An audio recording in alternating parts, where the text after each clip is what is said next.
When I think about cooking, I think about my grandmother. My grandmother always talked to me while she was cooking.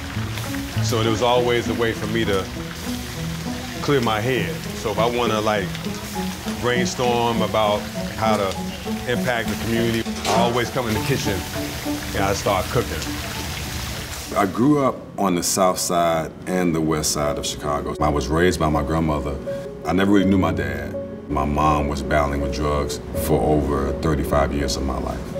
And either I was going to get out of the city or I was going to be a drug dealer. Quentin chose to join the Marine Corps immediately out of high school and was deployed to Operation Desert Storm. 2 years later, he was injured in the line of duty and sent home. When he returned, he saw his community even more destitute than when he left. I've seen over 10 young men die, and a lot of those young men, I knew them. But when I first came home from the Marines, I really wanted to provide for my family because I didn't want them to suffer. Quentin spent the next several years opening restaurants around Chicago.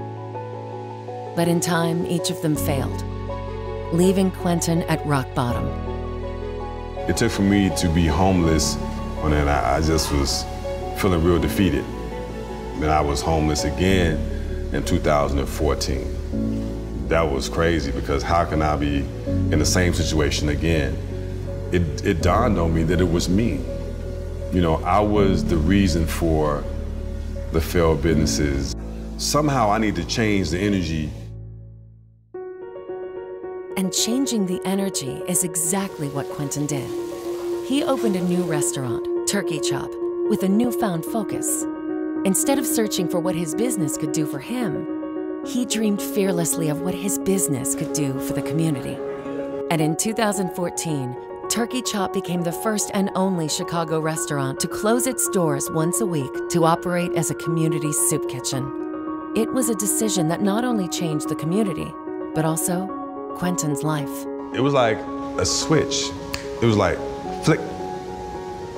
Immediately things began to show up. Love was the power of all things, to truly love your fellow man. You see somebody and they walk up and say, we appreciate what you do. And I'm like, okay, this is how it works. It just makes me feel good to know that I can give back. That's what it's all about. Gives them a sense of hope. You know, if somebody cares.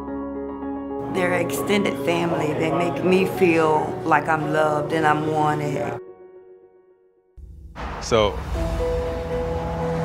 just like right now, we walk in and I find a penny, a shiny penny that someone been looking past all this time.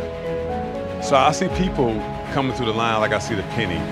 Everybody has value. The penny has value. When I think of community, I think of family. This is my purpose in life, is to help as many people as I possibly can. That's the dream. And as of now, we fed over 180,000 people. When I'm flipping the chicken, when I'm making the rice, I'm thinking about them. And my love is transmuting into that food. We're feeding their soul.